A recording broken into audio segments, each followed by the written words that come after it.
call this meeting to order. Ms. Humphries, will you read the attendance? Present, we have Dr. Osborne, Here. Vice President Holcomb, Here. Member Spear, Here. Member Gresham, Here. Member Kazi. Here. All are present. Great. Do I have a motion to adopt the agenda? So move. Oh, second. Ms. Gresham and Ms. Kazi with the second. We did that already before the integrated. Oh, we did? Yeah. We're just reconvening. Okay, I apologize. That's right. Well, you guys are quick. Should we go do the school reports again? And I apologize to members of the public. We were doing our integrated school reports, and some of the presentations, well, mainly the board members' questions made the meeting run a little bit long, so we're running a few minutes late, but we're back on schedule now. Can I, let's see, have Ms. Gresham lead us in the Pledge of Allegiance?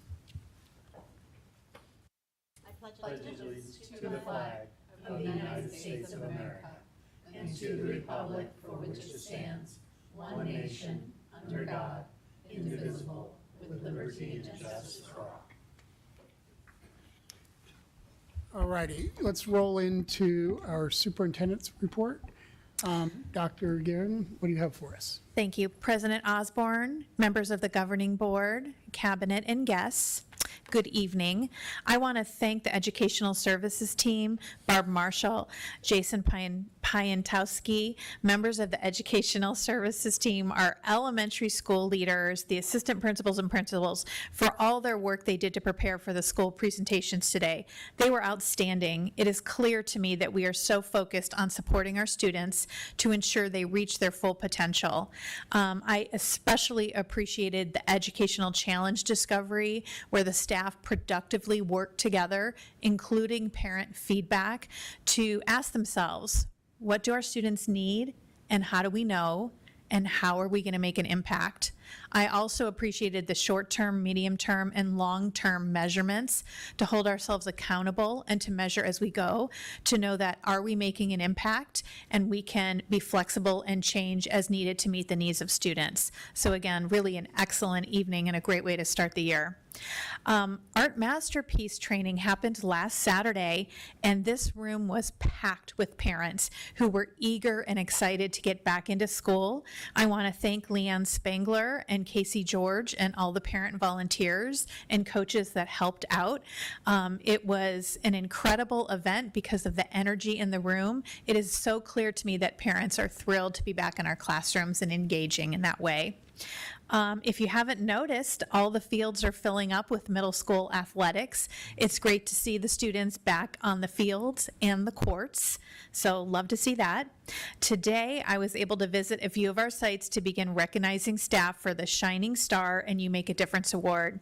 It's my first opportunity to hand these out and recognize staff in this way, and I am so grateful for all the incredible staff members that make our schools a special place where everyone wants to come to every day. We are still hiring. Please visit our website for openings, and if you know any 16-year-olds that have some extra time on their hands, we will hire them in our MAC program as club leaders. So we are also offering a hiring bonus, which is very exciting to teenagers. So please spread the word. That's all I have for this evening. All right, now under board member reports, Mr. Holcomb, we'll start with you. Yeah, just real quick, we had another meeting of the Madison Education Foundation Board. It was a very productive meeting. This set the schedule for the activities, including a movie night, a gala, and it's going to be, I think it's going to be a good year for the foundation, and looking forward to finalizing the memorandum of understanding between the foundation and the district as to what the roles of the foundation will be going forward. But that's very exciting.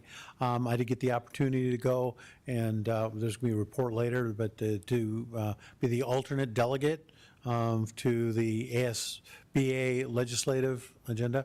I did try to cause some problems. I was very close to being able to do that, but Ms. Gresham kept me well in check. So And I don't have anything for, I did want to mention too, the presentations that we had.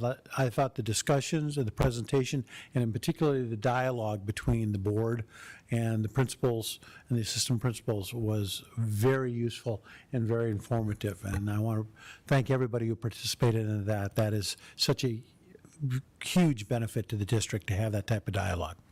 Thank you. Ms. Gresham. I just want to thank all the principals and assistant principals for their school reports. I know a lot of work goes into those, so that's always good to hear from you guys.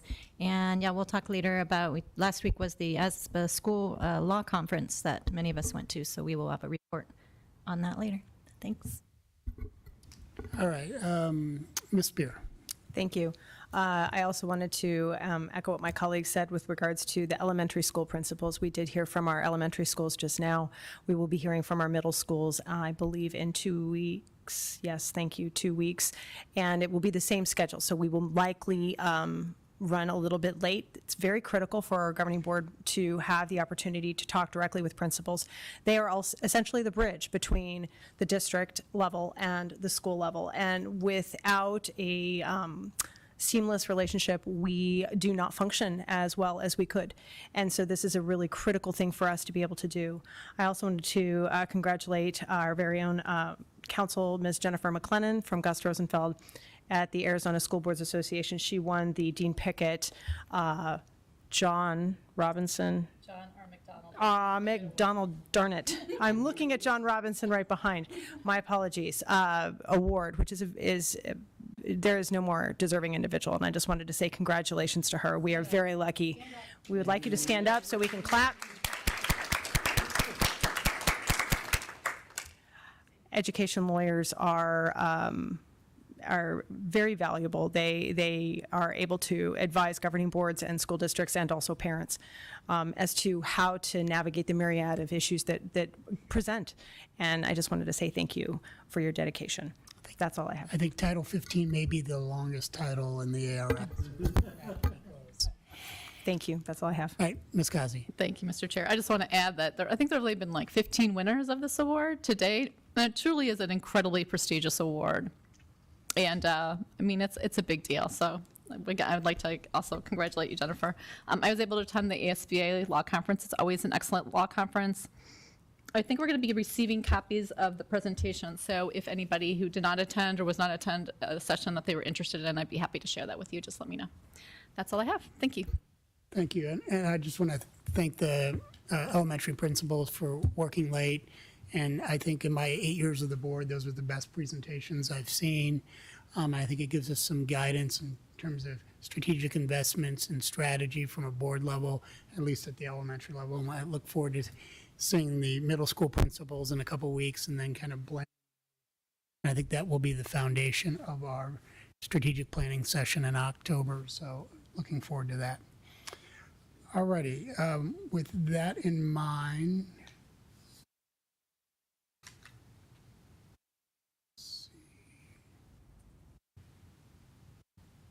I now have the call to the public, and we do have 2 members with calls to the public.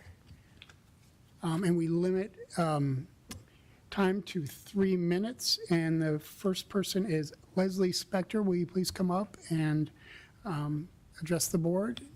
Right here is good? Or just go up to the podium. Okay. All right. Hi, guys. I'm Leslie Spector. Do you want me in the Yeah, why don't you pull the okay. mic down a little bit just so the people Is that good? online. Okay. So my name is Leslie Spector. I am a Madison #1 parent. I am a Heights parent. I am a Heights first grade teacher. I'm a proud Madison employee. We moved to Phoenix intentionally after I student taught here 20 years ago when we had babies because we knew we wanted them to go here. I do have some notes so I don't forget a couple things, but I really just want to talk to you guys the way I talked to parents today, the way I talked to colleagues in the hall, and I just want to talk to you from my heart because I have fielded several phone calls, texts, and conversations over the last 24 hours, and our community is very unsettled about what's going on at #1 right now. I know parents have emailed and called. I've even heard a few talking about turning to the media. The communication we've had as parents is very vague, no reassurance or sense of security has been felt. Emails were sent with no robocalls or alerts that normally go with high priority emails. And I feel like when the physical safety of our children and a threat of that nature is there, it would qualify as high priority and people should be able to check their emails. Several students were kept home because parents felt unsafe sending them. Several kids were sent. Some things I heard from former students and the kids of parents I know were that the environment at number one was scary and chaotic today. Several of the kids text their parents to come and get them because no reassurance was offered to the kids when they got there. They're all on TikTok. They all knew the threat had been made. They were all chattering about it, but there was no like, hey guys, we're gonna be safe. This is what we're doing to keep you safe here at school. It just kind of pretended like it didn't happen. And business as usual was attempted and kind of failed. And so several kids were picked up early. Nobody assured them, you know, one of our big focuses is social emotional wellness. Nobody told these kids it's okay to feel unsafe when this happens. It's okay to feel scared. It's okay to feel insecure. So the question from parents, from me as a parent and as a teacher, is what are we doing to keep kids safe, not just with this present threat, but in the future? Lockdown procedures haven't changed in the 20 years that I've been a teacher. We don't have active shooter training. I've never had one. Is there a plan for that? What is our plan for that? You know, if you walk into a bank, bank tellers are protected by bulletproof glass and armed guards. Is our money that much more important than our kids? Because the campuses I've been to are fairly open and easy to walk into. So please wrap it up. What? Please wrap it up. Oh, I'm done. Oh, That's thank it. you. Yeah.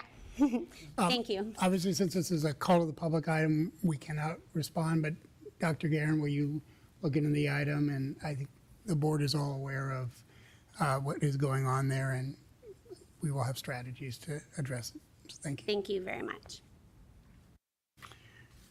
All right, the next is Kelsey Haldeman.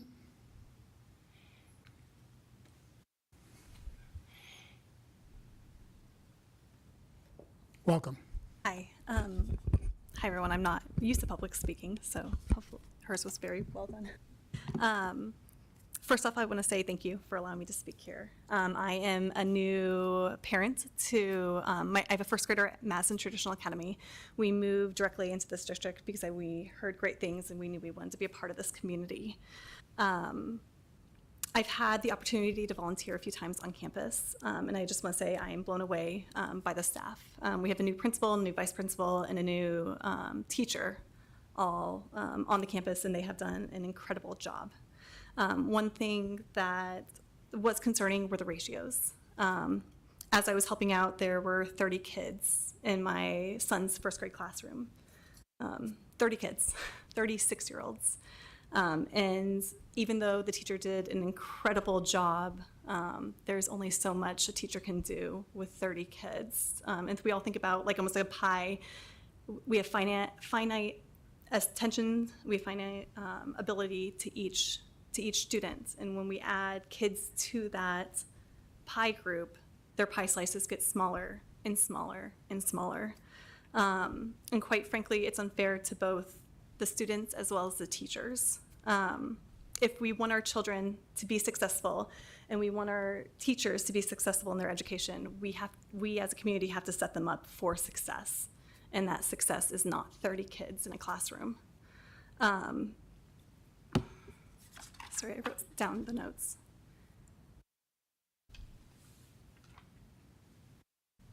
There is a tipping point in every child's education. There's a tipping point in every teacher's ability to teach at the best of their abilities. And 30 is past that tipping point. And like I said, they have done an incredible job. I'm blown away by the teacher. But again, we need to focus on lowering those ratios. So I'm standing up here today of a mom with 3 young boys, incredibly invested in this community and ready to do my part in however I can. So I guess I'm here as a call to both the community and the school boards of how can we focus on lowering those ratios to be able to provide the best education that we can for these children and what they deserve. Thank you. Thank you for your time, and thank you for everything you guys do. Thank you for joining us, and right at 3 minutes, so you're pretty good at this. Thank you. I know the board has always been thoughtful about class sizes. It's been top of our list, and obviously, Dr. Guerin, it's a common discussion, and it's probably one of the most challenging issues we face. So, all righty, that's all we have for the calls to the public. Now on to item 6.0, the consent items. Do I have a motion to approve the consent agenda? So moved. Second. Ms. Spear with the motion, Mr. Holcomb with the second. Please vote.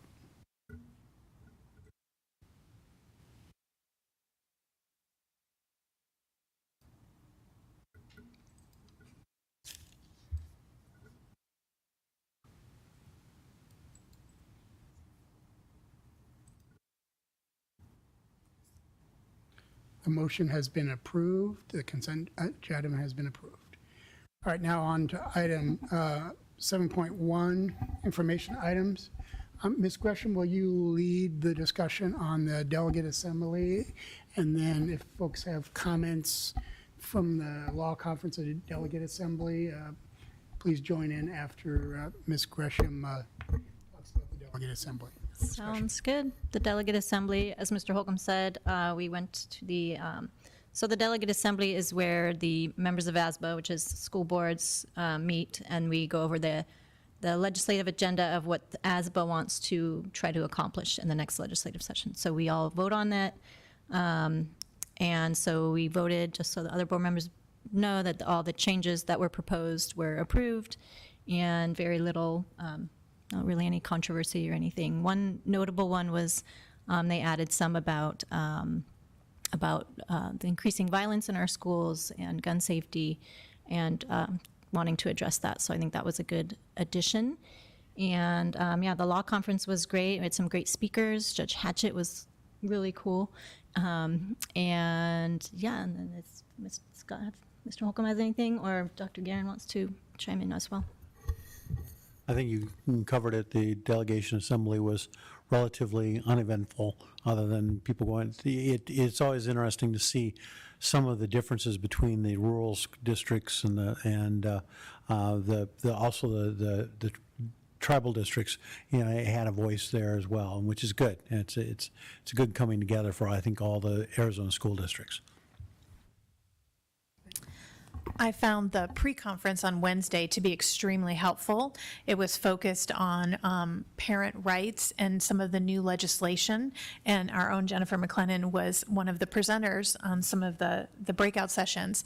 But we will be experiencing these policy advisories and adopting them, so to really get a deep dive and understanding on some of these new policies and how they're going to impact us, because they are statutory requirements. So that was very helpful for me.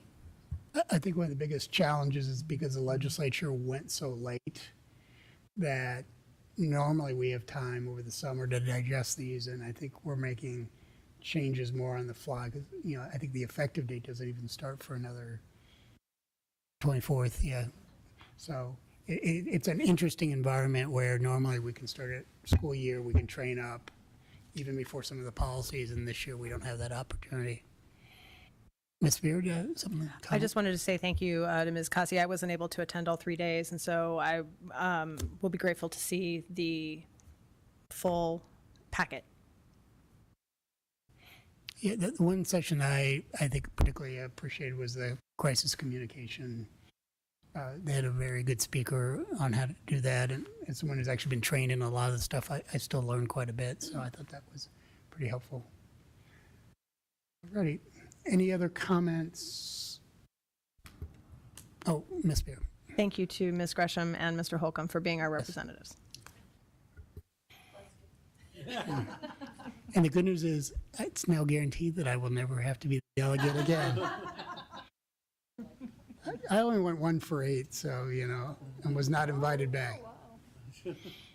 Well, I tried to narrow the agenda down to 4 things. That didn't go over very well. It really should just be one thing. Yeah, I tried to explain. I've been doing this for 25 years, and I get stuff passed. And they didn't appreciate that as much as I thought. Alrighty, now on to item 8.1, the October 17th board study. Dr. Guerin, you want to introduce this item? And I think this is where we try to kind of hammer down on how we're going to spend our time at the board retreat. Thank you. President Osborne, governing board members, cabinet, and guests, I have drafted a study session agenda that you should have in front of you, prioritizing our precious time. So we had planned to spend some time on the strategic plan update. We are working in our leadership team to make the committee work a reality. We are looking at our commitments, prioritizing initiatives, timelining out the initiatives, and looking at our key indicators of success, which we have drafted, but we want to finalize and make sure that they are the appropriate measurements for our commitments. So we will be presenting that and would like to have some discussion around finalizing the strategic plan. The debrief of the school presentations by time of the study session, you will have seen both the elementary and middle school. And though we did have some time for some questions today, I took a lot of notes, and if there's additional data that you'd like to see that we could prepare in advance, I'll be sending you an email after both presentations so it's fresh in your mind, and we can make sure we have that prepared for you, and we can have some thoughtful discussion.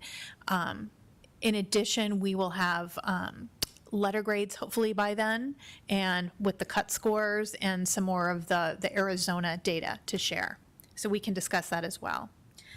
Madison Center for the Arts, several team members are meeting and doing a deep dive in the 2019 business plan for MCA and what our current reality is right now. So we are doing that with Lori, Barb Marshall, R11, and our new foundation director to just be able to then bring forward those recommendations and ideas to the foundation and to make them actionable. So we'd like to give you some updates on that. And as Board Member Holcomb shared, the memorandum of understanding between those and how those three, like 3 legs of a stool, how we will all balance and support each other. Then there's also the issue of superintendent's goals and performance-based pay, so we can dive into that as well. I'm happy to add any topics, or if you want to talk about the length of time or anything we're missing, happy to entertain that. Open it up for discussion. Mr. Holcomb. Just, I think the debrief of the school presentations is a good idea. And I know it's when the time it is, it will be opportunity to have any of the administrators, the like principals there as well to discuss that, because I think that would be, if we're going to have additional questions and discussion, that'd be useful, but I know it's during the school day. So we did talk about that in cabinet today, and because Ms. Webb's in cabinet, and we talked about previewing your questions, and if there's a question that we need to have a principal representative pop in to address, that we can do that in advance. So you're right, it is during the school day, so we thought we could be strategic about that. Well, and maybe because of the time period too, it may be the factors, even when we have the principal appear by video. I mean, if they're just there, if they have specific questions, instead of the travel time. Oh, that's a good idea. Yep. Yeah, I think, you know, to the extent we come out of the next school reports, maybe informally as we meet with Dr. Gann, we figure out if there's certain principals or representatives or certain questions and try to narrow that down, and then, you know, we don't want to like, hey, you're on a Zoom call with the board in 2 minutes. We got questions. Yeah, I assume that will be, I think they'll be slightly disconcerting. But yeah, I do like having that principal voice as we make these discussions. All right, this seems like a reasonable plan. If anyone has any modifications, just let Dr. Guerin know, but I think we're good to go. And we still have time. All right, and then looking for future meetings? Yes.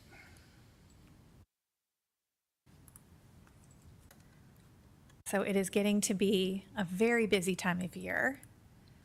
So our next board meeting will mirror tonight. So As we shared, we went over a little bit, but it was so worthwhile with our discussion. So we could consider starting the board meeting 15 minutes later than we did today, just anticipation of going over, so we can discuss that. It's September 27th, and we'll be looking at school reports from Meadows, MTA, Number One, and Park. Again, in the Number One library, want to thank them for their hospitality. We will start the You Make a Difference in Shining Star Awards in September 27th meeting. We have some typical consent items, and we may be adding some information items. We try to keep these board meetings a little shorter because of the length of the study session. But we will have an annual item from Ms. Garvey, resolution advance of state aid. On October 11th, we will start our school showcases. So we will start with Park, and that will be a 5:45 start. This will be, again, consent items, and we will have our annual financial report from Ms. Garvey, followed by our October study session. And then after our October study session, we're going to really be getting into a lot of policy work. So right now, we're looking at splitting up first reads and second reads, probably over 3 or 4 meetings, and divvying them up by different cabinet members and grouping them accordingly, because we just received about 75 pages of policy advisory. So it is not typical. We know that the legislative session was very much focused on education, and so we need to be responsive to that. So we will be bringing that to you in advance, and so you will see those highlighted throughout. The other thing we are planning on bringing forward, as soon as we do have the school letter grades, when they've decided on the cut scores, we will have a presentation on the Arizona school data along with the letter grades. So we put a placeholder on early November for that, but we don't know exactly when we'll be able to have that. But we think we'll be able to present that by Dr. Guerra, November. when is the State Board of Ed deciding cut scores? Do we know? what We their do time- not know as of yet. According to Mr. Pianowski, eventually I'm going to get that right. I have to Mr. P, that 6 out of 7 of the Arizona Department of Ed accountability staff members have turned over. So it's just causing a little bit of a backlog. Correct, Ms. Marshall? That is correct. And on Friday, Mr. Piankowski and I do have a state-level meeting, the Greater Phoenix Management Council, and we may get more information there. The Department of Education and the State Board of Education attend those meetings and provide updates to us. So it's not necessarily an issue of the State Board of Ed not making a decision, it's that they don't have the data or the information to make the decisions?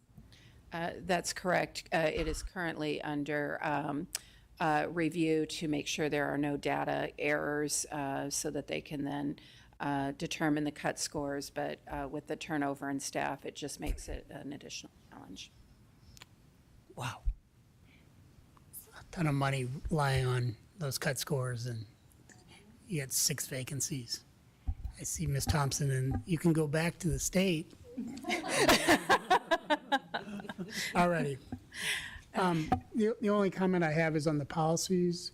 If we can prioritize those that we want to get, that are kind of mission critical or create the most liability for us by not having them, let's do that in terms of direction. We will, Dr. Osborne, and the other thing is we will already be practicing them while we are adopting the policies. Like, we are already following the survey parent permission policy. It's just we got these really late, so it's just taking some time to manage, and there is so many of them, but you're right, we will prioritize them. Just for anyone who's watching, the policies that we're talking about adopting are actually laws that were passed by the state legislature. These policies were created by our state legislature. And so that's what we're talking about adopting. It's not policies created by any other organization, just our state legislature. Thank you. The other issue, especially with the survey and some of those, are we also going to have a training plan or some education plan?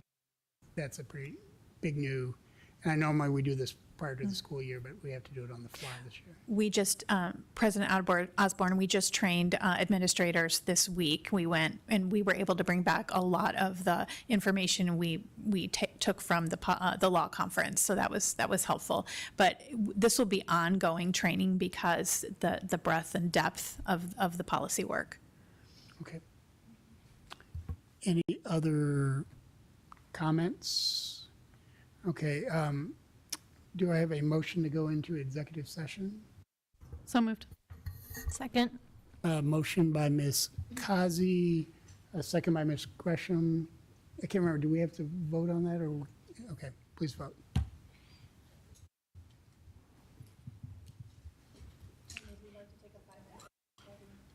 It sounds like we were going to take a 5-minute break, and then we'll meet in the back conference. And for the members of the public, executive session is where we speak with our legal counsel on issues of relevance. All right, we are in recess.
We're going to go back into our regular meeting, and item 11.1, appeal of long-term suspension of student 29477. Do I have Ms. McLean, do you want to introduce the item, or are you there for questions?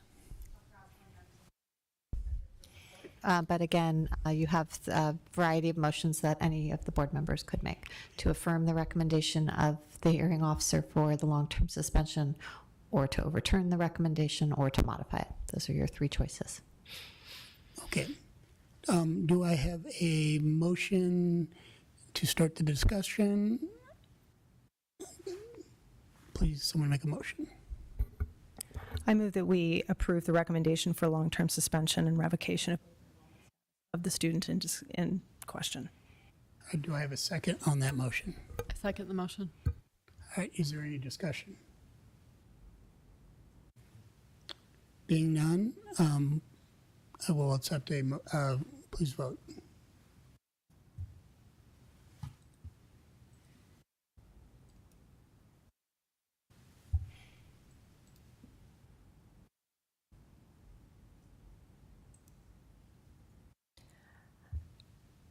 May I explain my vote? Yes. And if I get sideways of the law, please, counsel, keep me in my lane.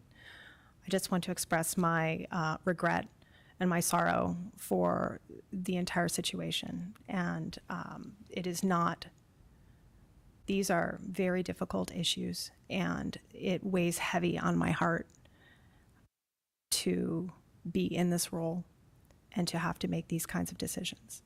And I want to impress upon you that it is, none of this is taken lightly. I'm also a mother of boys, and I get it, that it's very, very difficult. This is very hard. And I just wanted to express my sorrow and my appreciation for the situation that you're in. All right. Any other comments? By vote of, Ms. Spear? Because I apparently think in spurts, I also want to say, but we also have to follow policy, and we have to make sure that we hew to that line very, very carefully. That's all. Thank you. By vote of 4 ayes, 1 nay, the hearing officer's recommendation has been approved. All right. Do I have a motion to adjourn? So moved. Second. All right, please vote.